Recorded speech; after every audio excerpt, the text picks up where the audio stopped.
Sahabat Migas, kembali lagi di channel Halo Migas, Dijen Migas. Kali ini, Minergi akan ditemani para analis kegiatan usaha hilir migas untuk tanya jawab seputar perizinan hilir migas. Semua terangkum dalam STMJ. Sahabat tanya, Migas jawab. 10 pertanyaan perizinan hilir migas yang perlu sahabat ketahui. Halo, kita kenalan dulu ya. Boleh tahu nama dan jabatannya? Halo, saya Nova, analis kegiatan usaha hilir migas. Dan saya Weni, analis kegiatan usaha hilir migas. Kami berdua dari Direktorat Pembinaan Usaha Hilir Migas yang tugasnya mencakup pembinaan dan pengawasan kegiatan usaha hilir migas. Salah satunya mengevaluasi perizinan kegiatan usaha hilir migas cepat, cermat, produktif, berintegritas. Wah, semangat banget nih para analis kegiatan usaha hilir migas. Nah, ngomong-ngomong soal perizinan hilir migas, Minergi sudah merangkum 10 pertanyaan terkait perizinan hilir migas yang sering muncul di kontak center 136. Pertanyaan pertama, apa sih perizinan hilir migas itu dan apa saja jenisnya? Perizinan hilir migas atau yang sering disebut dengan izin usaha hilir migas adalah izin usaha yang diterbitkan oleh Kementerian ESDM, CQ Kementerian Investasi BKPM setelah dievaluasi dan mendapatkan persetujuan dari Ditjen Migas. Terdapat 4 izin usaha hilir migas, yaitu izin usaha pengolahan migas, izin usaha pengangkutan migas, izin usaha penyimpanan migas, dan izin usaha niaga migas. Nah, dari keempat izin usaha hilir migas tersebut, dalam proses pengajuannya terbagi menjadi izin usaha sementara dan izin usaha. Izin usaha sementara adalah izin yang bersifat sementara yang diberikan kepada badan usaha yang memerlukan proses pembangunan sarana dan fasilitas kegiatan usaha, serta dalam rangka pengurusan perizinan-perizinan dari instansi lain. Sedangkan izin usaha atau yang biasa disebut dengan izin usaha tetap diberikan kepada badan usaha untuk melaksanakan kegiatan usaha pengolahan, pengangkutan, penyimpanan, dan atau niaga dengan tujuan memperoleh keuntungan dan atau laba.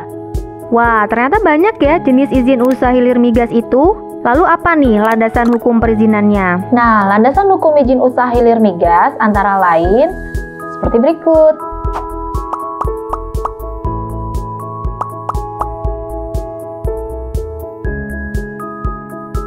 Semisal nih, ada sahabat migas yang ingin mendapatkan izin usaha hilir migas. Gimana nih cara pengajuannya? Sebelum mengajukan izin usaha hilir migas, pastikan badan usaha memiliki nomor induk berusaha atau NIB yang di dalamnya memuat klasifikasi baku lapangan usaha Indonesia atau KBLI sesuai dengan bidang usaha yang tertera di akta perusahaan. Secara umum, terdapat 5 tahapan pengajuan izin usaha hilir migas, yaitu yang pertama, membuat akun perizinan, yang kedua, mengisi data perusahaan, yang ketiga, memilih jenis pelayanan perizinan, yang keempat, melengkapi persyaratan layanan perizinan yang dipilih, yang kelima, proses verifikasi dan persetujuan.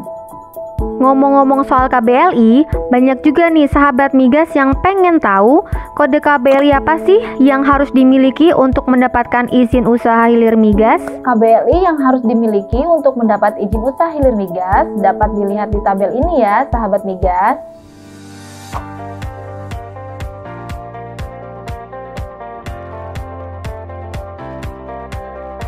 Lalu berapa lama sih proses evaluasi hingga diterbitkannya izin usaha hilir migas?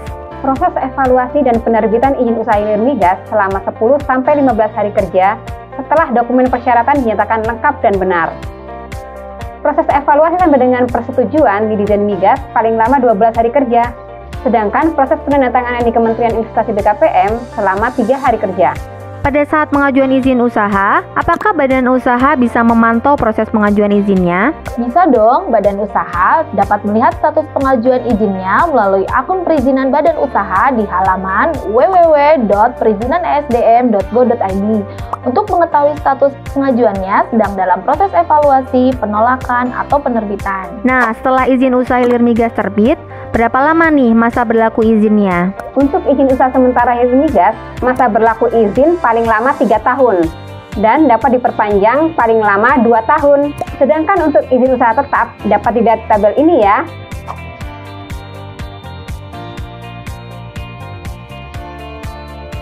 Selama masa berlaku izin usaha tersebut berbeda-beda dengan mempertimbangkan antara lain kemampuan badan usaha, nilai investasi, perjanjian sumber pasok, umur layan sarana fasilitas, dan pertimbangan teknis lainnya. Setelah badan usaha memiliki izin usaha hilir migas, kewajiban apa saja yang harus dilakukan oleh badan usaha? Badan usaha yang memiliki izin usaha hilir migas wajib melakukan yang pertama, pelaporan kegiatan usaha.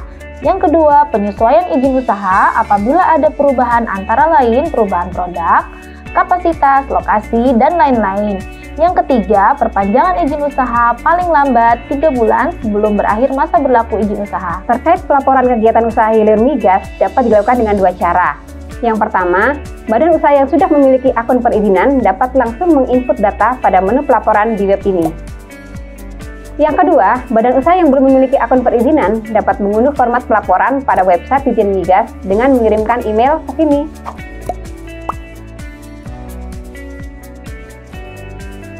Oke, ada lagi nih pertanyaan dari sahabat migas. Misalkan ada modal asing dalam kegiatan usaha hilir migas. Berapa sih persentase yang diperbolehkan? Sesuai dengan Perpres 10 tahun 2021 dan perubahannya pada Perpres 49 tahun 2021 tentang bidang usaha penanaman modal untuk izin usaha pengolahan, niaga, dan penyimpanan migas modal asing diperbolehkan sampai dengan 100%. Untuk izin usaha pengangkutan migas dengan KBLI terkait 49432, 49120, 49300, 51202 modal asing diperbolehkan sampai dengan 100%. Sedangkan KBLI terkait 50133, 50223 modal asing diperbolehkan sampai dengan 49%. Lanjut pertanyaan terakhir. Misalnya sahabat migas ingin menjadi penyalur BBM, BBG, dan juga LPG. Perlu pengajuan izin usaha hilir migas nggak ya? Penyalur BBM, BBG, dan LPG tidak perlu mengajukan izin usaha hilir migas. Pelaku usaha yang berminat menjadi penyalur BBM, BBG, dan LPG agar melakukan komunikasi dengan badan usaha niaga untuk mendapatkan perjanjian kerjasama penunjukan penyalur. Sesuai dengan Peraturan Menteri SDM Nomor 13 Tahun 2018 tentang kegiatan penyalur BBM, BBG, dan LPG, bahwa Badan Usaha Niaga Migas melakukan penunjukan penyalur yang kemudian akan dilaporkan penunjukan penyalurnya kepada Ditjen Migas. Wow, udah cukup jelas nih penjelasan dari Kak Weni dan Kak Nova seputar izin usaha hilir migas. Kalau sahabat migas masih mau tanya-tanya, bisa nggak? Gimana nih caranya? Bisa banget dong, apabila sahabat migas masih ada pertanyaan lain terkait izin usaha hilir migas dapat disampaikan melalui email ke kontakcenter136@esdm.go.id atau melalui kontak center 136. Dan sahabat migas juga dapat komen di bawah ini ya. Terima kasih Kak Nova dan Kak Weni untuk sharingnya. Sama-sama. Sahabat migas, untuk tema dan pembahasan video selanjutnya, komen di bawah ya. Dan jangan lupa like, share, dan subscribe channel Halo Migas Ditjen Migas.